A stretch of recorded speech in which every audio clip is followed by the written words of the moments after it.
Bonjour, nous sommes l'équipe 46 en partenariat avec l'entreprise Quantology et aujourd'hui nous allons vous présenter une méthode de gestion passive basée sur la co-intégration pour répliquer l'indice S&P 500. Alors, qu'est-ce que la co-intégration? La co-intégration est une propriété statistique des séries temporelles introduite dans l'analyse économique. On pourrait dire que deux actifs sont co-intégrés s'ils ont une tendance commune et équilibrée à long terme, mais ne varient pas forcément de la même façon. Qu'est-ce que la réplication de l'indice et comment procédons-nous? La réplication consiste à sélectionner tous les meilleurs composants d'un indice de référence en s'appuyant sur des critères comme la corrélation ou la volatilité, puis à les pondérer selon leur importance respective dans cet indice pour ensuite reproduire les performances de ce dernier. Et dans notre cas, l'indice de référence sera l'indice S&P 500.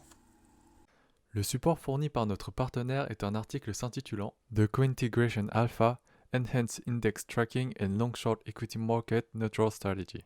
Cet article a été écrit par Carol Alexander et Anka Dimitriou en 2002 et présente deux applications de la réplication d'indices par la co-intégration, une classique tracking stratégie de l'index et une long-short equity market neutral stratégie. Ici, l'optimisation du portefeuille est basée sur la co-intégration plutôt que sur la corrélation, contrairement aux autres stratégies traditionnelles. La première stratégie vise à reproduire un indice de référence avec précision en termes de rendement et volatilité. Après avoir construit la stratégie de suivi simple, une extension naturelle pour exploiter le potentiel de suivi des portefeuilles co-intégrés serait d'appliquer la stratégie long-short. Qu'est-ce que la stratégie long-short?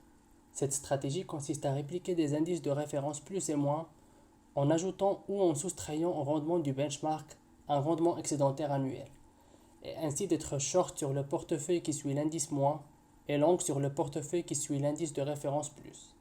Les caractéristiques d'une stratégie long short sont généralement reconnues comme étant une évolution régulière des rendements, une faible volatilité et la neutralité du marché.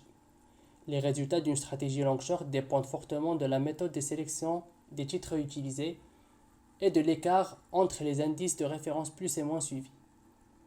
Notre projet a donc porté sur l'apprentissage et l'implémentation de ces différents concepts et l'optimisation des méthodes de sélection d'actifs. Merci de nous avoir écoutés.